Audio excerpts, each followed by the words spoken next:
매미라고 하는 곤충은 이제 땅속에다가 매미가 알을 낳고 죽으면 그 속에서 애벌레로 몇 번의 그 탈바꿈을 해서 최소한 7년에서 10년 동안 땅속에서 그 애벌레가 변화를 합니다.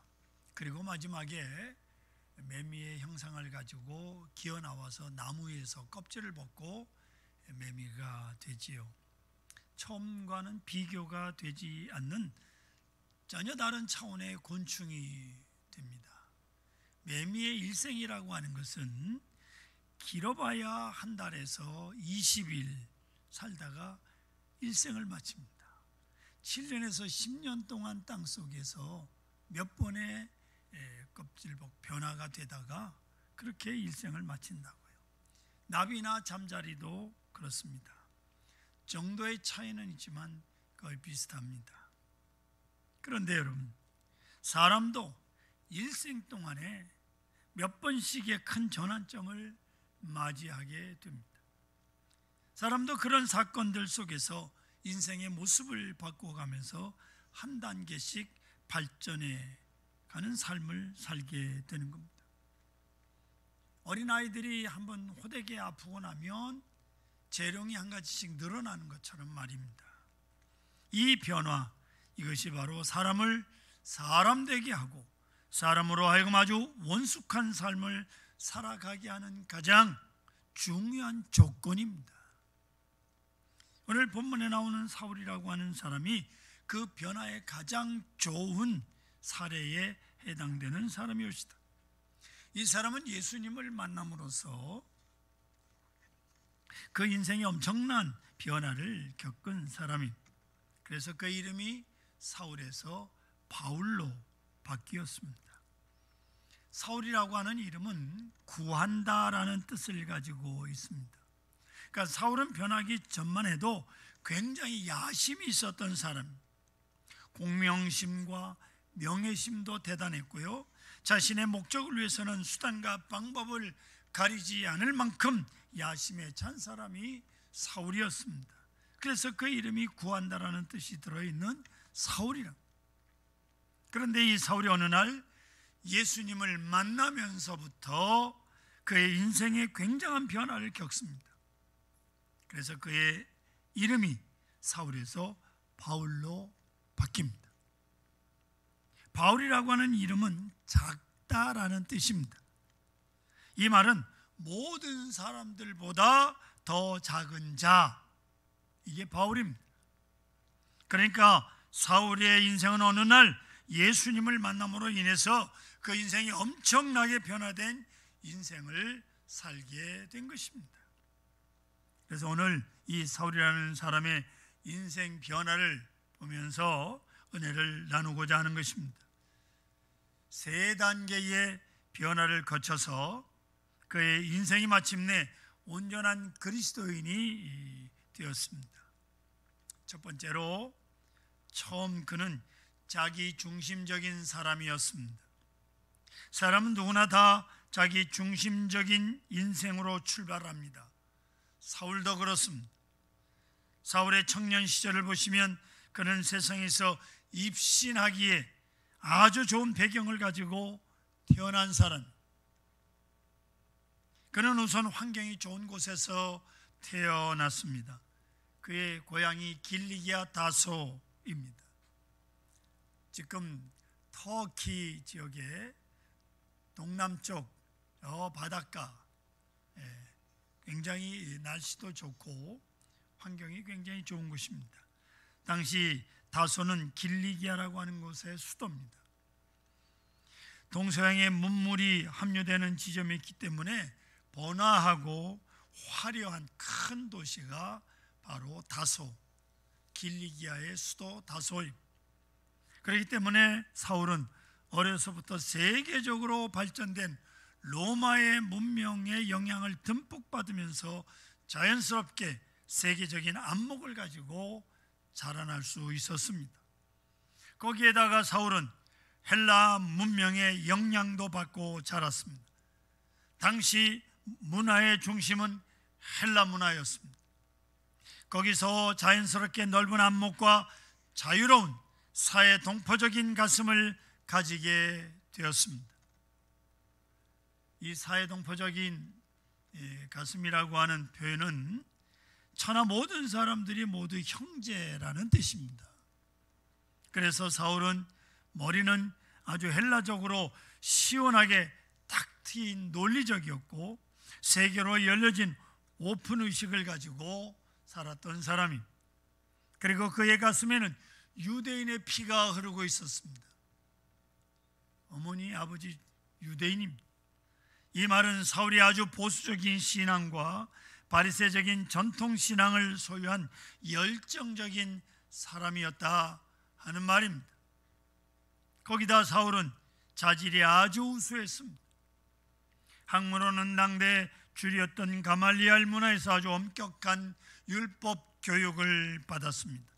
그 결과 사울은 당시 정치, 문화, 종교할 것 없이 다방면에 정통했고 거기다가 번뜩이는 지성과 천재적인 학문성을 지닌 사람이었습니다.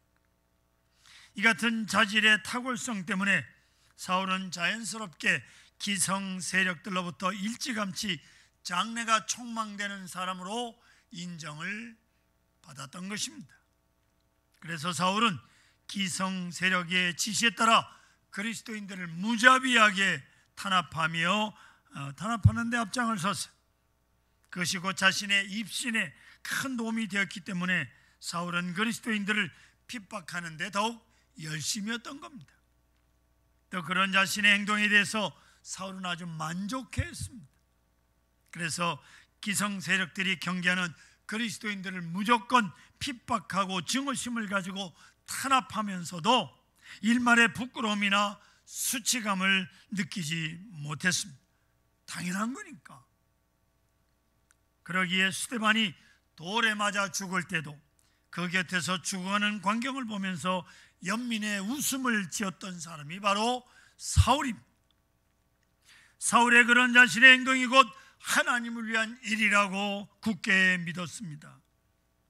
이것이 사울의 청년 시절의 모습이, 이때가 사울의 자기 중심적 시대의 모습이었다 그 말입니다. 오직 미래의 출세를 위해서 자기 중심적인 삶을 살았던 사람, 사울. 사람들에게도요, 누구나 다 이런 때가 있습니다. 이때는 모두가 자기 중심에 빠져서 그 누구의 충고나 조언이나 그런 걸 다 무시하고 살아갑니다. 자기 생각만 합니다. 옳다고. 오늘 젊은이들 보십시오. 거의 자기 중심적인 삶을 삽니다. 누구의 충고도 먹히지 않습니다. 간섭을 싫어합니다. 더구나 부모의 잔소리를 아주 싫어합니다. 자기 생각을 바꾸려 하지 않습니다. 그래서 그 시대를 가리켜서 자기 중심적인 시대라고 말합니다. 옛날 14세기 후반부터 16세기 후반까지의 르네상스 시대라고 하는 시대가 있었습니다. 이 르네상스 시대는 참으로 신중심, 즉 하나님 중심의 시대에서 인간 중심의 시대로 중세적인 문화가 쇠퇴하고 근세적인 문화가 성립되는 시기로 교황권이 약화가 되기 시작한 시대였고, 기독교 문화에서 벗어나려고 하는 무언가의 시대, 그런 시대가 바로 르네상스 시대, 즉 인간이 중심이 되는 역사적 흐름이 있던 시대가 르네상스 시대입니다. 이 좋은 시대는 아닙니다. 사실은 사울이 그런 인생을 살았다 그 말이에요. 그래서 자신이 옳다고 판단하는 일을 위해서는 미친 듯이 뛰어다니면서 그리스도인들을 박해하느라고 동분서주했어요. 인간 중심. 하지만 사람이 이런 생각만을 가지고는 일생을 살 수가 없습니다. 그렇게 살다가 어느 시점에 가서는 그 깊은 생각이 깨어지고, 그 같은 생각이 깨어지고 환상과 꿈에서 깨어나는 경험을 하게 됩니다. 또 해야 돼. 사람이 그런 과정을 거쳐 비로소 진정한 사람이 됩니다. 아시겠습니까? 두 번째로, 이제 사울이 자아가 깨지는 경험을 하게 됩니다. 자기 중심적이었던 사울이 자아가 깨져. 이 시점이 바로 사울이 바울이 되는 그런 시점입니다. 사람은 누구에게나 이 시점에서 깨어지는 경험이 있어야 합니다. 아주 오래전에 지존파라고 하는 그런 파가 있었어요. 몇 사람의 사람들이 6명인가 그렇게 했다가 한 사람이 탈퇴를 했는데 그 사람을 잡아다가 죽였어요. 이들은 모두 지금은 사형을 당해서 죽었지만 한때 자기 환상 속에서 아주 무서운 생각을 가지고 살았던 사람, 세상에 돈 많은 사람들을 다 잡아다 죽이겠다는 거예요. 몇 사람 죽여놓고는 더 많이 못 죽여서 한이라고 그렇게 큰 소리 치던 사람들이에요. 그들은 자기들의 그릇된 자아를 가지고 세상을 증오하고 사람들을 경멸하고, 그래서 평범한 일반 시민들을 무자비하게 잡아다가 죽이고 그랬어요. 그때는 자신들의 그릇된 생각을 일깨워줄 사람들이 없었습니다. 그러다가 그들이 감옥에 갇혀 있는 동안 몇 사람들로부터 집요하게 전도를 받게 됩니다. 그리고 조용히 앉아서 생각도 하고 반성도 하는 동안 그들은 그 무서운 그릇된 자아의 환상에서 비로소 깨어나게 된 겁니다. 자신들이 얼마나 잘못된 생각을 하게 됐는가를 알게 되었다, 그 말이죠. 그래서 결국 그들은 죽을 때 나는 천국에 간다 라고 하면서 죽었어요. 이제 그 그릇된 자아가 깨진가 신앙을 갖게 되죠. 그 신앙 속에서 그릇된 곳에서 깨어난 자신들의 모습을 보게 된 겁니다. 그러니까 나는 천국 간다라고 그렇게 소리치며 죽었고요. 자신들의 몸을 바쳤습니다. 뭐 아무리 사람을 많이 죽인 사람도 몸은 몸이니까 의학 용어로, 실험용으로 사람이 이렇게 자아가 깨어지지 않으면 또 다른 세계를 발견하거나 새로운 가치관을 갖는다는 건 불가능합니다. 이게요, 믿음이 없인 사람이 깨어지지 않습니다. 이 불신자들 다 마찬가지. 불신자들을 보십시오. 신앙의 세계를 모르기 때문에 오해하고 핍박하고 증오하고 그렇습니다. 그 잘못이 아니에요. 그들의 생각이 그게 옳다고 생각하는 거기 때문에 자기 판단은 그것이 가장 옳은 방법이고 합리적인 생각이라고 하고 사는 거예요. 왜냐하면 그것이 자신이 가지고 있는 변화받지 못한 자아이기 때문입니다. 그 어떤 사람이든 간에 사람이 그런 생각을 가지고 있는 한 구원이나 천국 같은 것은 그 사람들에게는 전혀 필요가 없는 거예요. 내 주먹을 믿어라 이렇게 큰소리치며 살잖아요. 천국은 말도 안 되는 이야기요 때문에 그들은 하나님을 얼마든지 욕합니다. 예수 믿는 사람들을 폄하하고 핍박합니다. 그러면서도 아무런 양심의 가책을 느끼지 않는다, 그 말이에요. 사람은 이렇게 적당히 무식할 때가 가장 용기 있을 때입니다. 그래서 무식한 귀신은 부적도 몰라본다고 그래요. 이 무식이 문제예요. 아무튼 세상 사람도 그렇고 귀신까지도. 그런데 이런 사람이 그 그릇된 자아가 깨지고 그 틀 속에서 헤어나서 신앙의 세계를 비로소 알게 되면 그 엄청난 또 다른 세계를 알게 되고 눈을 뜨게 되는 거예요. 엄청난 변화죠, 그게. 그리고 나면 그때 하는 고백이 뭐예요? 나 같은 죄인 살리신 주 은혜 놀라와. 아멘. 여러분, 바로 이 찬송을 부를 때 다른 찬송에 비해서 힘이 나고 느낌이 다른 게 뭡니까? 왜 그래요? 바로 그 변화를 경험하셨기 때문입니다. 아멘. 사울이 그런 고정관념을 가지고 돌아다니면서 그리스도인들을 모조리 잡아가지고 핍박하다가 다메섹 언덕에서 비로소 예수님을 만납니다. 그가 그렇게 핍박하고 증오하던 그 예수님을 만나게 된 거예요. 그리고 나서 지금까지 가지고 있던 그의 고정적인 자아, 고정관념, 절대신념들이 산산이 부서지고 깨어지는 경험을 하면서 그곳에서 철두철미하게 자신이 부서지는 아픔을 경험하게 되는 것. 그때 그는 이 엄청난 변화에 충격을 받고, 오늘 성경에 뭐라고 되어 있습니까? 3일 동안 보지도 못하고 마시지도 못하고 먹지도 못하고, 네? 그 충격이 너무 커서 식욕을 전폐하고 자신이 산산이 부서지는, 곧 깨지는 고통을 겪고 있다. 그러고 나서 비로소야 사울이 바울이 되었던 겁니다. 그렇기 때문에 사람 모두 한 번씩 이렇게 부서지고 깨지는 전환점이 있어야 합니다. 그래야 변화를 받는. 구약 성경에 나오는 야곱도 야복 강가에서 천사와 씨름하는 동안 깨졌어요. 다윗은 아들로부터 쿠데타를 당하고 나서 엉겹결에 맨발로 머리를 풀고 울면서 시골로 피신해 가는 동안에 과거의 지은 죄를 피눈물로 회개하며 부서지고 깨졌어요. 오늘 우리가 교독했던 시편 51편이 그의 철저하게 깨지는 모습. 요나는 하나님의 명령을 어기고 도망가다가 물고기 뱃속에 들어가 3일을 갇혀있는 동안에 환골탈태의 회개를 통해서 철저하게 깨지고 거듭나게 되었어요. 탕자였던 둘째 아들은 아버지 품을 떠나 가출해서 방황하다가 마침내 돼지우리에 살면서 돼지가 먹는 쥐업 열매를 먹다가 눈물로 회개하고 부서졌습니다. 그리고 아버지께로 돌아왔습니다. 삼손은 나실인으로 태어났습니다. 나실인은 머리에 손을 안 댑니다. 칼을 안 대요.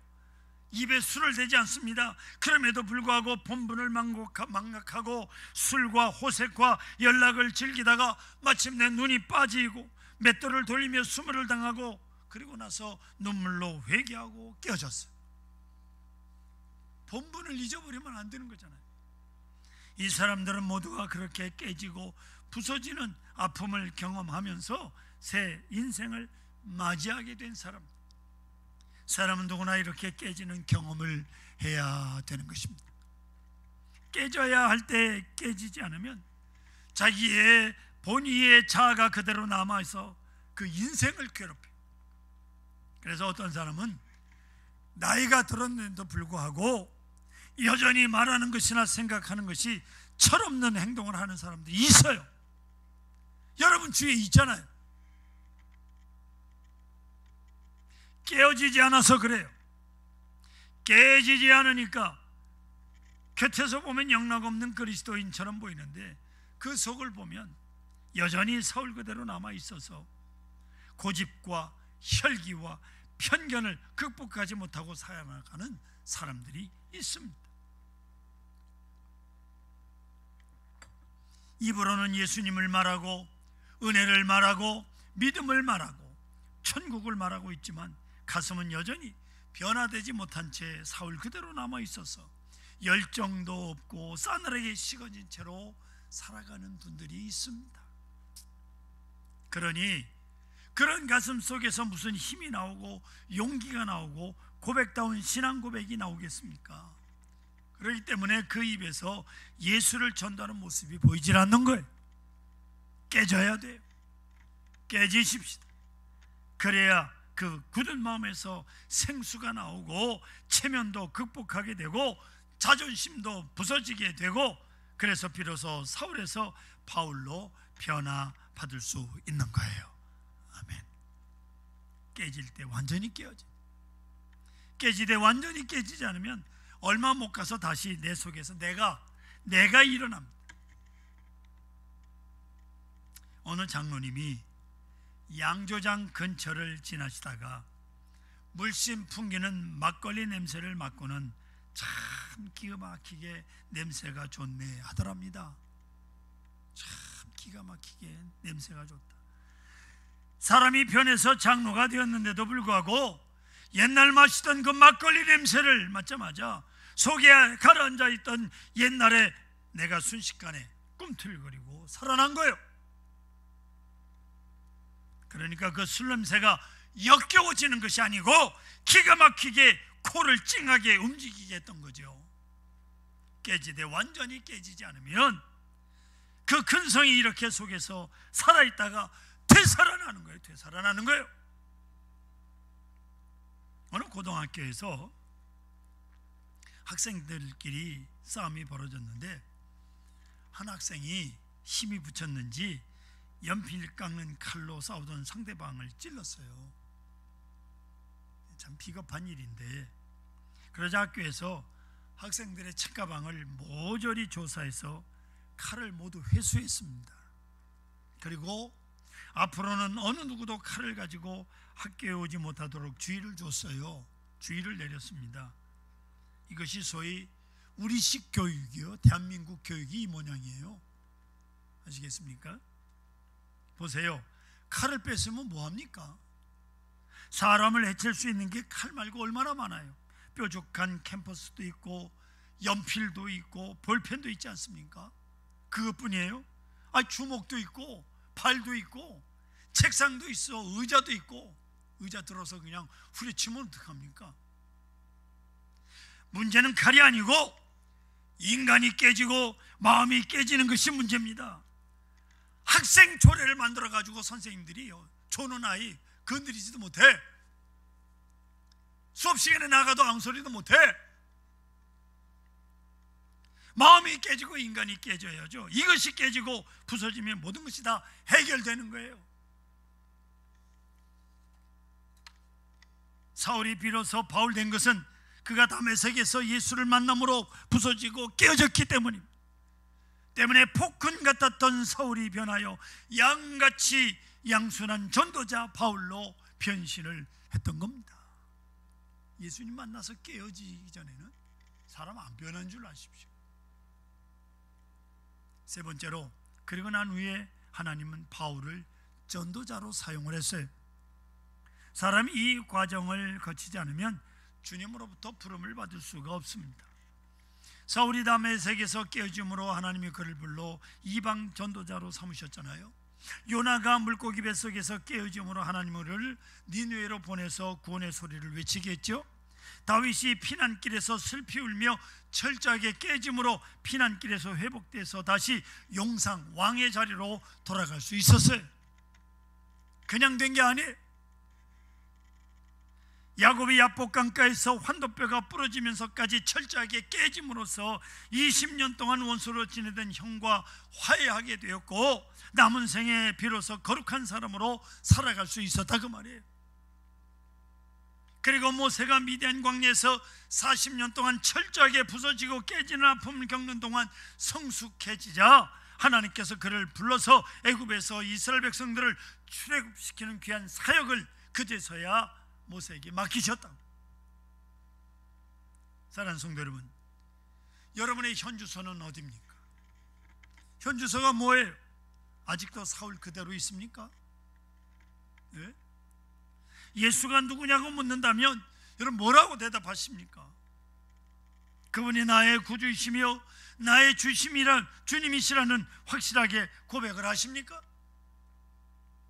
여러분 오늘 종말이 온다면 천국에 갈 자신이 있습니까? 할렐루야. 분명 죽은 후에 천국 간다는 사실을 확실히 믿으셔야 돼요. 믿으십니까?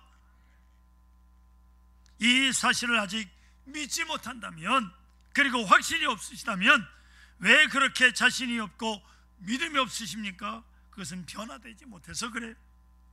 깨어지셔야 합니다. 그래야 사울이 바울이 될 수 있습니다. 그래야 우리의 삶의 내용이 달라지고 믿음이 분명해지는 것입니다. 하나님께서 그런 우리의 삶을 책임지시고 인도해 주실 때, 그때에야 우리는 세상을 누구보다도 자신 있게 살아가게 될 것입니다.